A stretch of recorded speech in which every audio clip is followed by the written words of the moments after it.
أعوذ بالله من الشيطان الرجيم. بسم الله الرحمن الرحيم. وما من دابة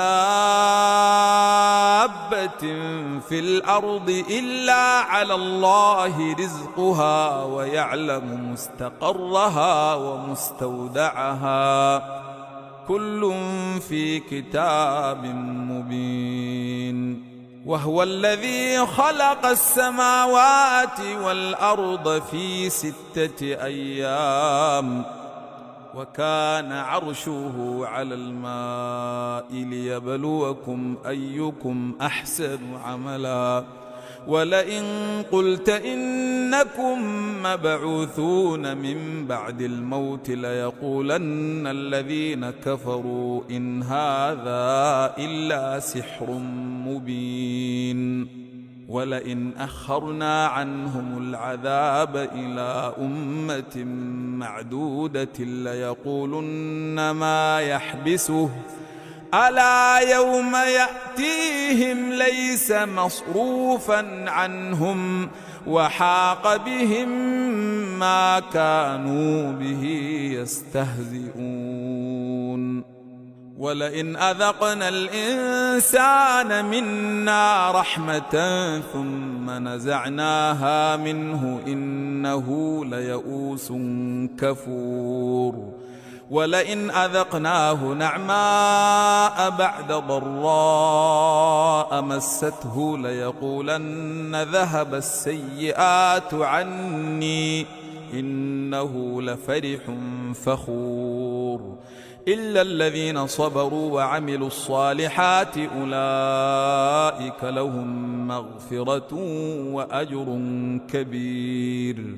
فلعلك تارك بعض ما يوحى إليك وضائق به صدرك أن يقولوا لولا أنزل عليه كنز أو جاء معه ملك إنما أنت نذير والله على كل شيء وكيل.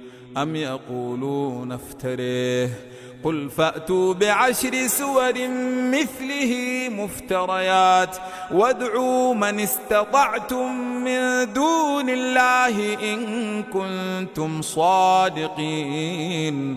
فإن لم يستجيبوا لكم فاعلموا أنما أنزل بعلم الله وأن لا إله إلا هو فهل أنتم مسلمون. من كان يريد الحياة الدنيا وزينتها نوف إليهم أعمالهم فيها وهم فيها لا يبخسون. أولئك الذين ليس لهم في الآخرة إلا النار وحبط ما صنعوا فيها وباطل ما كانوا يعملون. أفمن كان على بينة من ربه ويتلوه شاهد منه ومن قبله كتاب موسى إماما ورحمة أولئك يؤمنون به. ومن يكفر به من الأحزاب فالنار موعده فلا تك في مرية منه إنه الحق من ربك ولكن أكثر الناس لا يؤمنون. ومن أظلم ممن افترى على الله كذبا أولئك يعرضون على ربهم ويقول الأشهاد هؤلاء الذين كذبوا على ربهم ألا لعنة الله على الظالمين. الذين يصدون عن سبيل الله ويبغونها عوجا وهم بالآخرة هم كافرون أولئك لم يكونوا معجزين في الأرض وما كان لهم من دون الله من أولياء يضاعف لهم العذاب ما كانوا يستطيعون السمع وما كانوا يبصرون. أولئك الذين خسروا أنفسهم وضل عنهم ما كانوا يفترون. لا جرم أنهم في الآخرة هم الأخسرون. إن الذين آمنوا وعملوا الصالحات وأخبتوا إلى ربهم أولئك أصحاب الجنة هم فيها خالدون. مثل الفريقين كالأعمى والأصم والبصير والسميع هل يستويان مثلا أفلا تذكرون. ولقد أرسلنا نوحا إلى قومه أني لكم نذير مبين ألا تعبدوا إلا الله إني أخاف عليكم عذاب يوم أليم. فقال الملأ الذين كفروا من قومه ما نريك إلا بشرا مثلنا وما نريك اتبعك إلا الذين هم أراذلنا بادئ الرأي وما نري لكم علينا من فضل بل نظنكم كاذبين. قال يا قوم أرأيتم إن كنت على بينة من ربي وآتاني رحمة من عنده فعميت عليكم أنلزمكموها وأنتم لها كارهون. ويا قوم لا أسألكم عليه مالا إن أجري إلا على الله وما أنا بطارد الذين آمنوا إنهم ملاقو ربهم ولكني أريكم قوما تجهلون. ويا قوم من ينصرني من الله إن طردتهم أفلا تذكرون. ولا أقول لكم عندي خزائن الله ولا أعلم الغيب ولا أقول إني ملك ولا أقول للذين تزدري أعينكم لن يؤتيهم الله خيرا الله أعلم بما في أنفسهم إني إذا لمن الظالمين. قالوا يا نوح قد جادلتنا فأكثرت جدالنا فأتنا بما تعدنا إن كنت من الصادقين.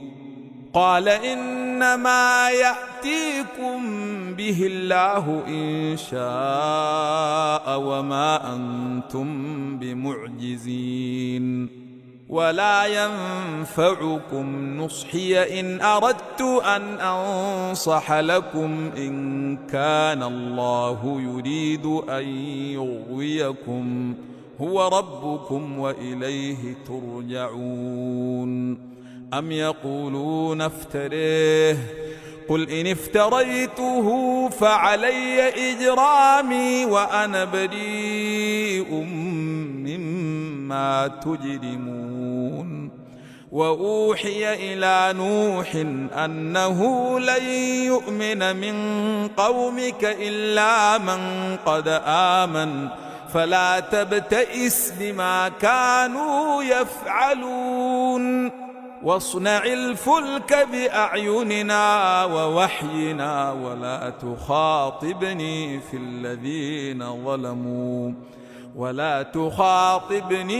الذين ظلموا إنهم مغرقون. ويصنع الفلك وكلما مر عليه ملأ من قومه سخروا منه قال إن تسخروا منا فإنا نسخر منكم كما تسخرون فسوف تعلمون من يأتيه عذاب يخزيه ويحل عليه عذاب مقيم. حتى إذا جاء أمرنا وفارت النور قل نحمل فيها من كل زوجين اثنين وأهلك إلا من سبق عليه القول وما آمن معه إلا قليل. وقال اركبوا فيها بسم الله مجريها ومرساها إن ربي لغفور رحيم. وهي تجري بهم في موج كالجبال ونادى نوح ابنه وكان في معزل يا بني اركب معنا ولا تكن مع الكافرين. قال سآوي إلى جبل يعصمني من الماء قال لا عاصم اليوم من أمر الله إلا من رحم وحال بينهما الموج فكان من المغرقين. وقيل يا أرض ابلعي ماءك ويا سماء واقلعي وغيض الماء وقضي الأمر واستوت على الجودي وقيل بعدا للقوم الظالمين. ونادى نوح ربه فقال رب إن ابني من أهلي وإن وعدك الحق وأنت أحكم الحاكمين. قال يا نوح إنه ليس من أهلك إنه عمل غير صالح فلا تسألني ما ليس لك به علم إني أعظك أن تكون من الجاهلين. قال رب إني أعوذ بك أن أسألك ما ليس لي به علم وإلا تغفر لي وترحمني أكن من الخاسرين. قيل يا نوح اهبط بسلام منا وبركات عليك وعلى ممن معك وأمم سنمتعهم ثم يمسهم منا عذاب أليم. تلك من أنباء الغيب نوحيها إليك ما كنت تعلمها أنت ولا قومك من قبل هذا فاصبر إن العاقبة للمتقين. وإلى عاد أخاهم هودا قال يا قوم اعبدوا الله ما لكم من إله غيره إن أنتم إلا مفترون. يا قوم لا أسألكم عليه أجرا إن أجري إلا على الذي فطرني أفلا تعقلون. ويا قوم استغفروا ربكم ثم توبوا إليه يرسل السماء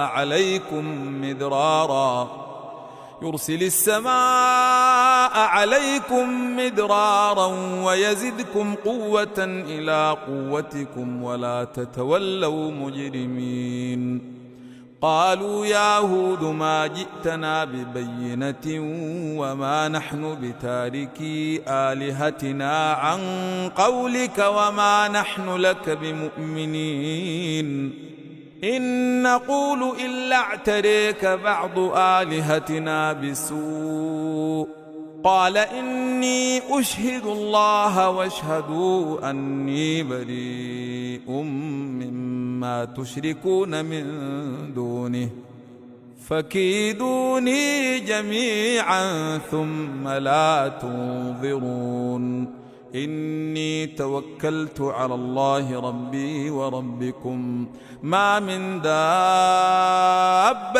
إلا هو آخذ بناصيتها إن ربي على صراط مستقيم فإن تولوا فقد أبلغتكم ما أرسلت به إليكم ويستخلف ربي قوما غيركم ولا تضرونه شيئا إن ربي على كل شيء حفيظ ولما جاء أمرنا نجينا هودا والذين آمنوا معه برحمة منا ونجيناهم من عذاب غليظ وتلك عاد جحدوا بآيات ربهم وعصوا رسله واتبعوا أمر كل جبار عنيد وأتبعوا في هذه الدنيا لعنة ويوم القيامة ألا إن عادا كفروا ربهم ألا بعدا لعاد قوم هود وإلى ثمود أخاهم صالحا قال يا قوم اعبدوا الله ما لكم من إله غيره هو أنشأكم من الأرض واستعمركم فيها فاستغفروه ثم توبوا إليه إن ربي قريب مجيب قالوا يا صالح قد كنت فينا مرجوا قبل هذا أتنهانا أن نعبد ما يعبد آباؤنا وإننا لفي شك مما تدعونا إليه مريب قال يا قوم أرأيتم إن كنت على بينة من ربي وآتاني منه رحمة فمن ينصرني من الله إن عصيته فما تزيدونني غير تخسير ويا قوم هذه ناقة الله لكم آية فذروها تأكل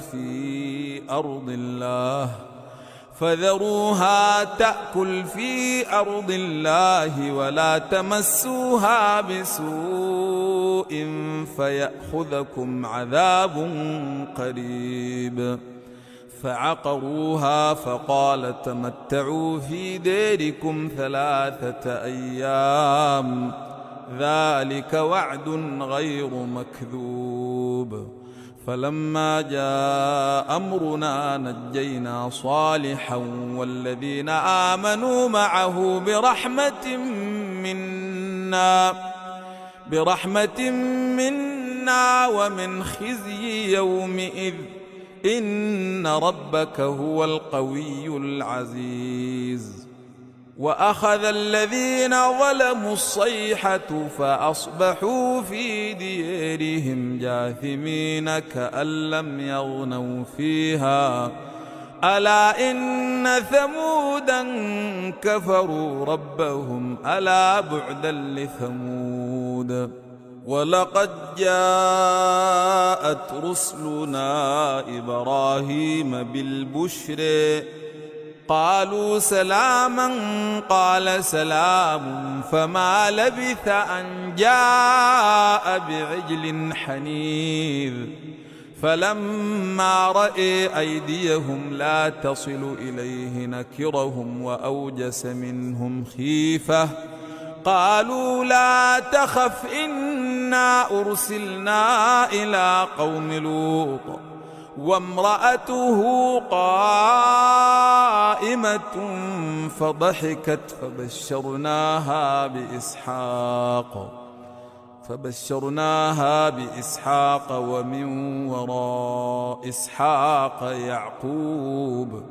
قالت يا ويلتى آلد وأنا عجوز وهذا بعلي شيخا إن هذا لشيء عجيب. قالوا أتعجبين من أمر الله رحمة الله وبركاته عليكم أهل البيت إنه حميد مجيد. فلما ذهب عن إبراهيم الروع وجاءته البشر يجادلنا في قوم لوط إن إبراهيم لحليم أواه منيب. يا إبراهيم أعرض عن هذا إنه قد جاء أمر ربك وإنهم آتيهم عذاب غير مردود. ولما جاءت رسلنا لوطا سيء بهم وضاق بهم ذرعا وقال هذا يوم عصيب.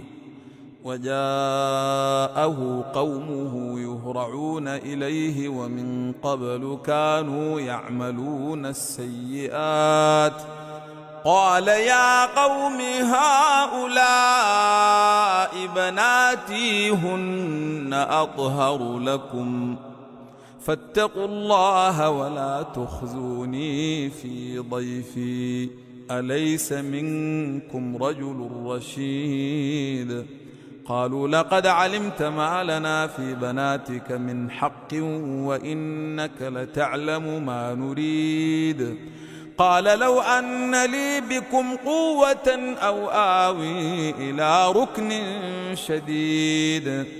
قالوا يا لوط إنا رسل ربك لن يصلوا إليك فأسر بأهلك بقطع من الليل ولا يلتفت منكم أحد إلا امرأتك إنه مصيبها ما أصابهم إن موعدهم الصبح أليس الصبح بقريب.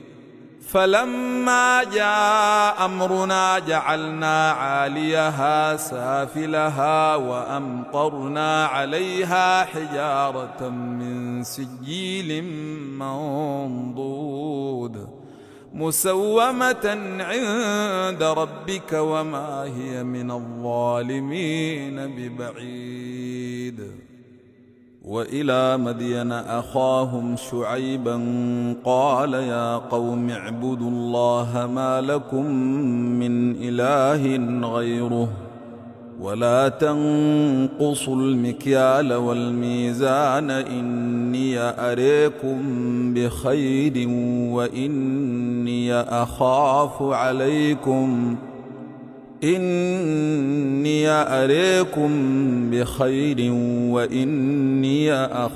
عليكم عذاب يوم محيط.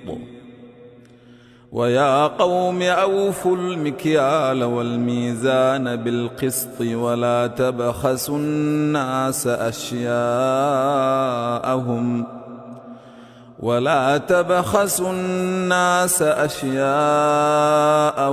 ولا تعثوا في الأرض مفسدين.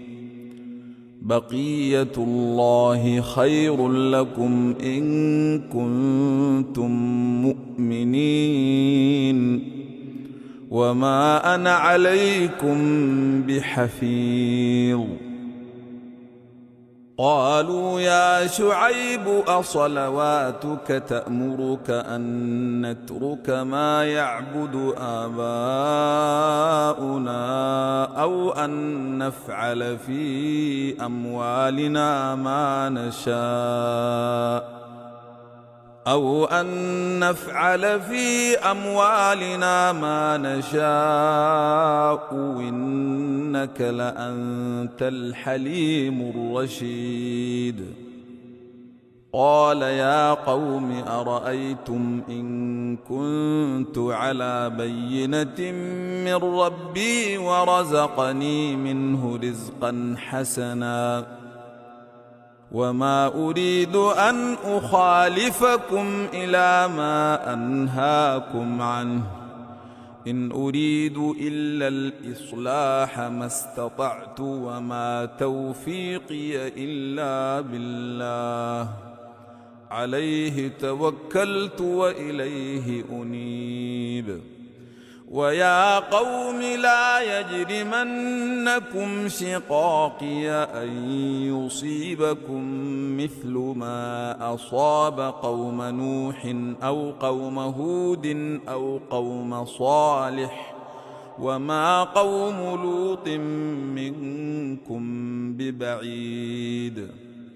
واستغفروا ربكم ثم توبوا إليه إن ربي رحيم ودود.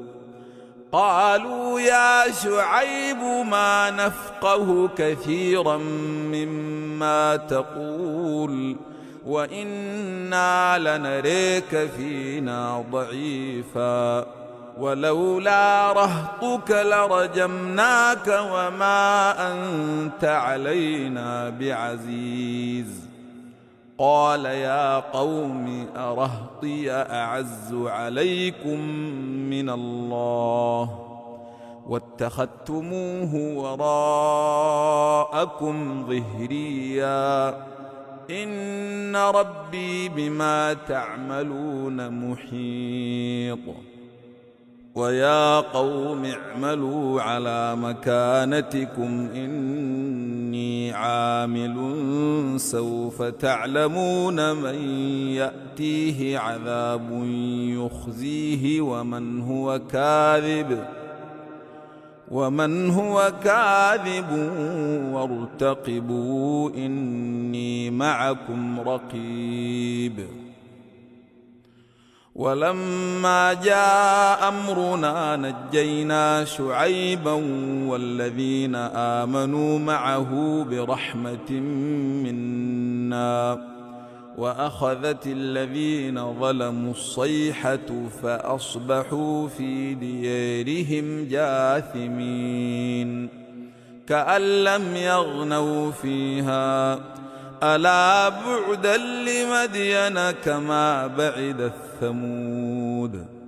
ولقد أرسلنا موسى بآياتنا وسلطان مبين إلى فرعون وملئه فاتبعوا أمر فرعون وما أمر فرعون برشيد يقدم قومه يوم القيامة فأوردهم النار وبئس الورد المورود.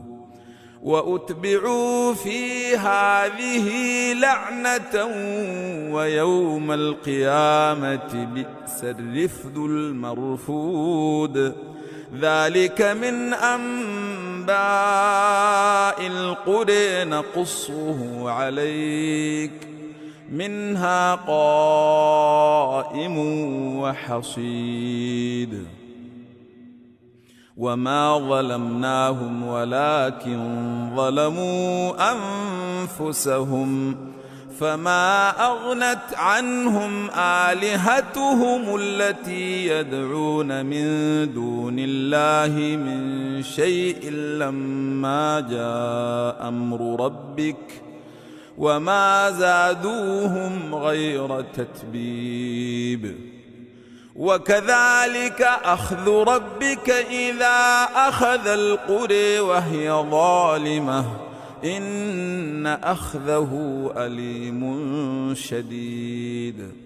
إن في ذلك لآية لمن خاف عذاب الآخرة ذلك يوم مجموع له الناس وذلك يوم مشهود وما نؤخره إلا لأجل معدود يوم يأتي لا تكلم نفس إلا بإذنه فمنهم شقي وسعيد فأما الذين شقوا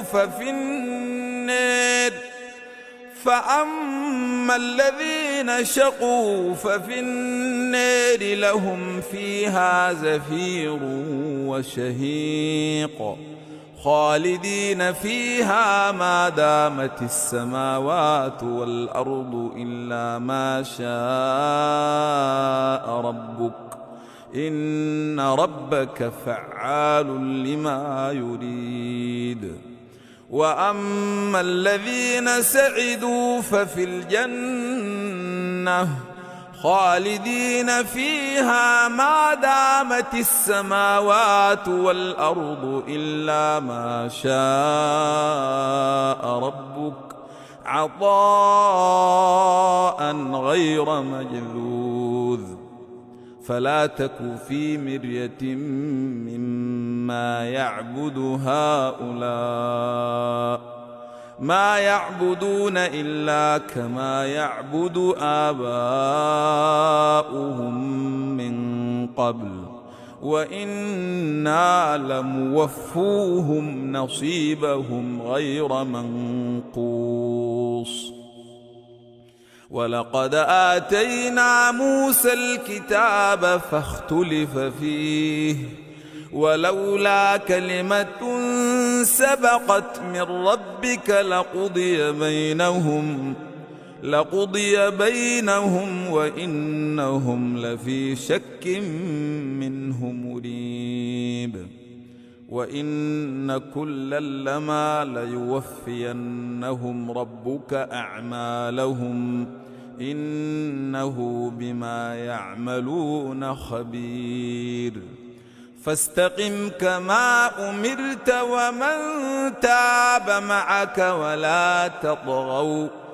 ولا تطغوا إنه بما تعملون بصير ولا تركنوا إلى الذين ظلموا فتمسكم النار وما لكم من دون الله من أولياء ثم لا تنصرون وأقم الصلاة طرفي النهار وزلفا من الليل إن الحسنات يذهبن السيئات ذلك ذكر للذاكرين واصبر فإن الله لا يضيع أجر المحسنين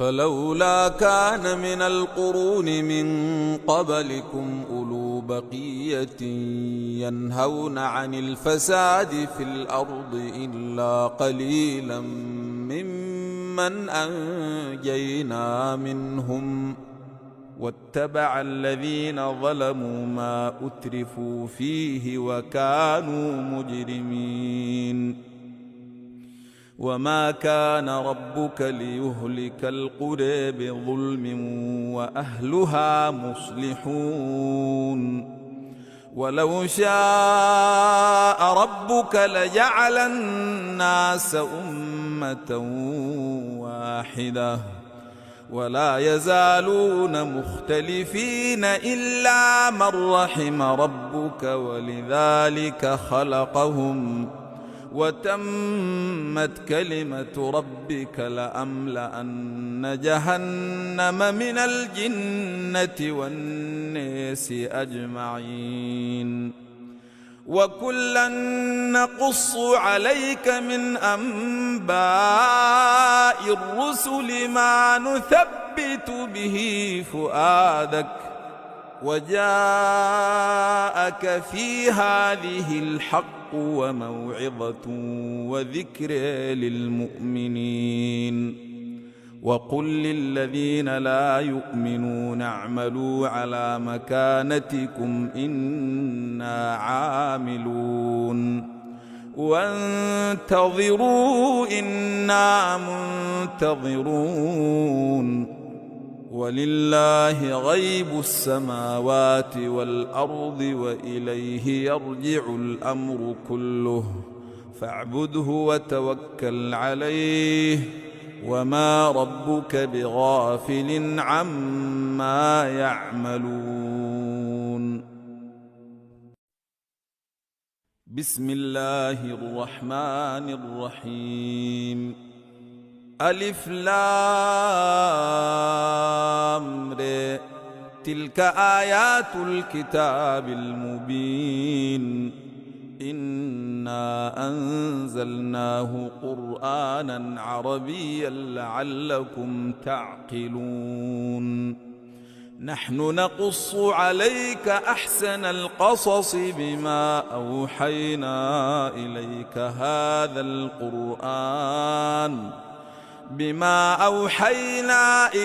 هذا القرآن وإن كنت من قبله لمن الغافلين. إذ قال يوسف لأبيه يا أبت إني رأيت 11 كوكبا والشمس والقمر رأيتهم لي ساجدين. قال يا بني لا تقصص رؤياك على إخوتك فيكيدوا لك كيدا إن الشيطان للإنسان عدو مبين. وكذلك يجتبيك ربك ويعلمك من تأويل الأحاديث ويتم نعمته عليك وعلى آل يعقوب كما أتمها على أبويك من قبل إبراهيم وإسحاق إن ربك عليم حكيم. لقد كان في يوسف وإخوته آيات للسائلين إذ قالوا ليوسف وأخوه أحب إلى أبينا منا ونحن عصبة إن أبانا لفي ضلال مبين. اقتلوا يوسف أو اطرحوه أرضا يخل لكم وجه أبيكم وتكونوا من بعده قوما صالحين. قال قائل منهم لا تقتلوا يوسف وألقوه في غيابة الجب يلتقطه بعض السيارة إن كنتم فاعلين. قالوا يا أبانا ما لك لا تأمنا على يوسف وإنا له لناصحون. أرسله معنا غدا نرتع ونلعب وإنا له لحافظون. قال إني ليحزنني أن تذهبوا به وأخاف أن يأكله الذئب وأنتم عنه غافلون. قالوا لئن أكله الذئب ونحن عصبة إنا إذا لخاسرون. فلما ذهبوا به وأجمعوا أن يجعلوه في غيابة الجب وأوحينا إليه لتنبئنهم بأمرهم هذا وهم لا يشعرون. وجاءوا أباهم عشاء يبكون.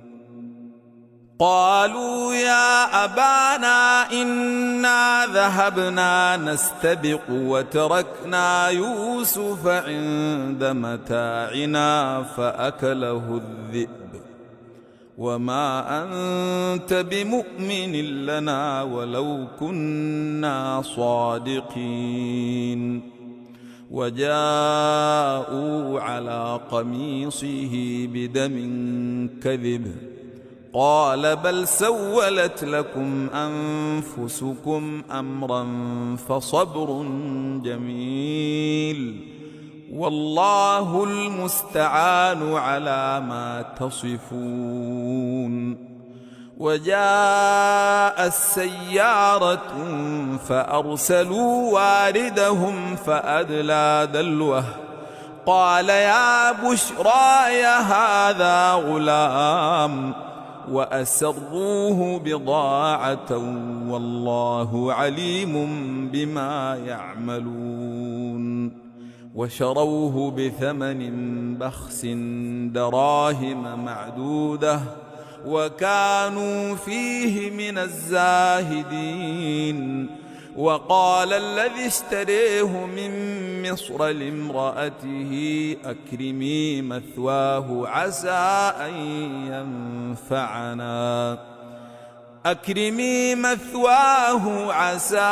أن ينفعنا أو نتخذه ولدا وكذلك مكنا ليوسف في الأرض ولنعلمه من تأويل الأحاديث والله غالب على أمره ولكن أكثر الناس لا يعلمون.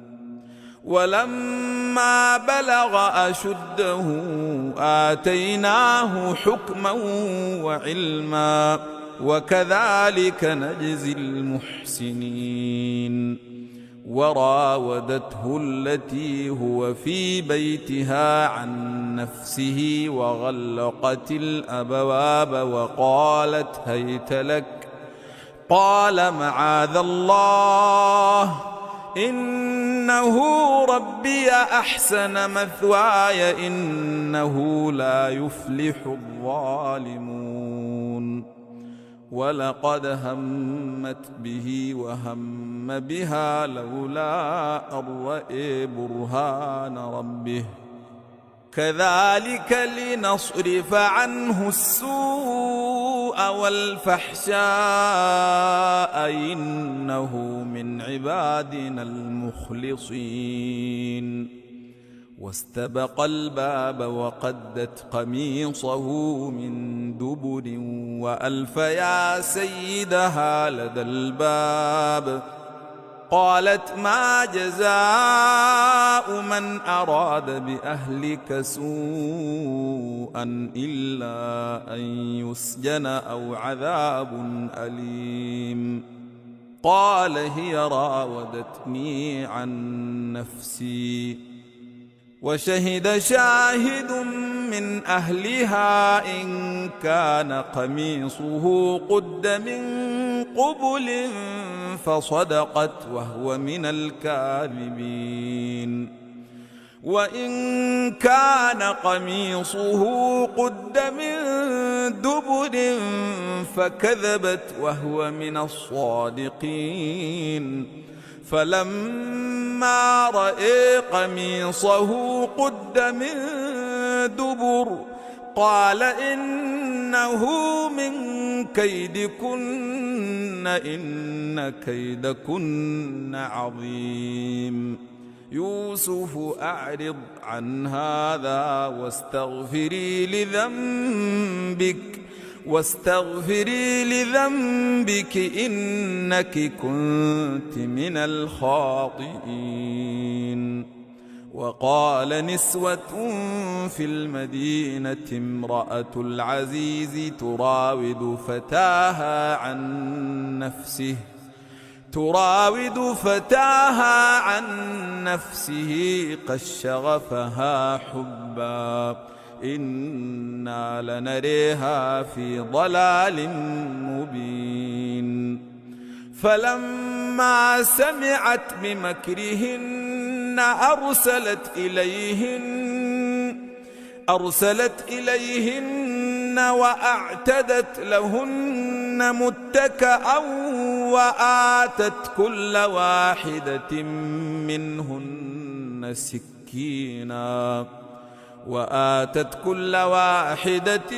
منهن سكينا وقالت اخرج عليهن فلما رأينه أكبرنه وقطعن أيديهن وقلن حاشا لله ما هذا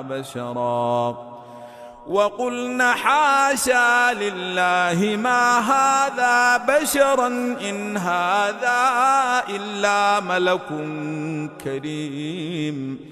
قالت فذلكن الذي لمتنني فيه ولقد راودته عن نفسه فاستعصم ولئن لم يفعل ما آمره ليسجنن وليكون من الصاغرين. قال رب السجن أحب إلي مما يدعونني إليه وإلا تصرف عني كيدهن أصب إليهن وأكن من الجاهلين. فاستجاب له ربه فصرف عنه كيدهن إنه هو السميع العليم. ثم بدا لهم من بعد ما رأوا الآيات ليسجننه حتى حين. ودخل معه السجن فتيان قال أحدهما إني أريني أعصر خمرا وقال الآخر إني أريني أحمل فوق رأسي خبزا تأكل الطير منه نبئنا بتأويله إنا نريك من المحسنين. قال لا يأتيكما طعام ترزقانه إلا نبأتكما بتأويله قبل أن يأتيكما ذلكما مما علمني ربي إني تركت ملة قوم لا يؤمنون بالله وهم بالآخرة هم كافرون. واتبعت ملة آبائي إبراهيم وإسحاق ويعقوب ما كان لنا أن نشرك بالله من شيء ذلك من فضل الله علينا وعلى الناس ولكن أكثر الناس لا يشكرون. يا صاحبي السجن أرباب متفرقون خير أم الله الواحد القهار. ما تعبدون من دونه إلا أسماء سميتموها أنتم وآباؤكم ما أنزل الله بها من سلطان إن الحكم إلا لله أمر ألا تعبدوا إلا إياه ذلك الدين القيم ولكن أكثر الناس لا يعلمون.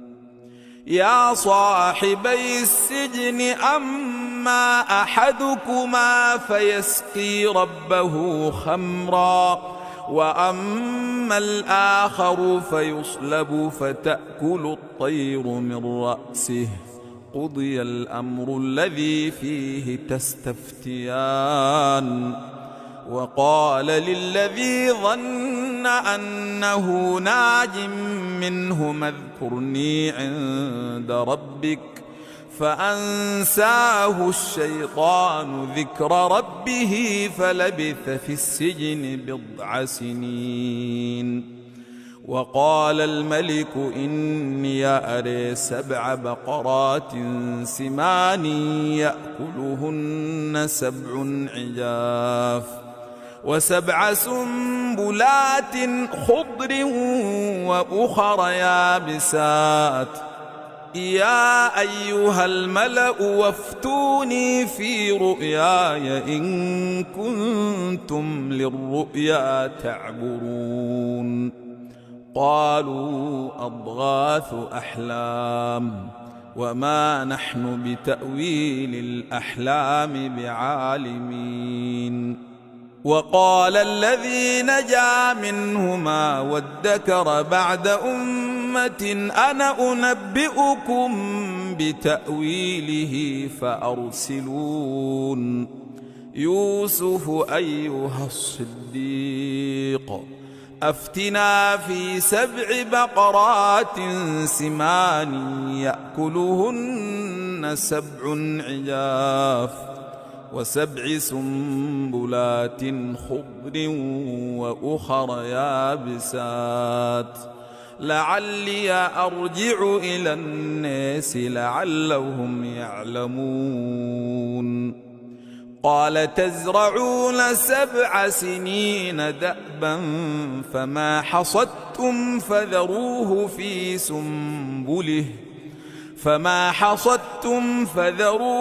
في سنبله إلا قليلا مما تأكلون. ثم يأتي من بعد ذلك 7 شداد يأكلن ما قدمتم لهن إلا قليلا مما تحصنون. ثم يأتي من بعد ذلك عام فيه يغاث الناس وفيه يعصرون. وقال الملك ائتوني به فلما جاءه الرسول قال ارجع إلى ربك فاسأله ما بال النسوة اللاتي قطعن أيديهن إن ربي بكيدهن عليم. قال ما خطبكن إذ راوتن يوسف عن نفسه قلن حاشا لله ما علمنا عليه من سوء. قالت امرأة العزيز الآن حصحص الحق أنا راودته عن نفسه وإنه لمن الصادقين. ذلك ليعلم أني لم أخنه بالغيب وأن الله لا يهدي كيد الخائنين.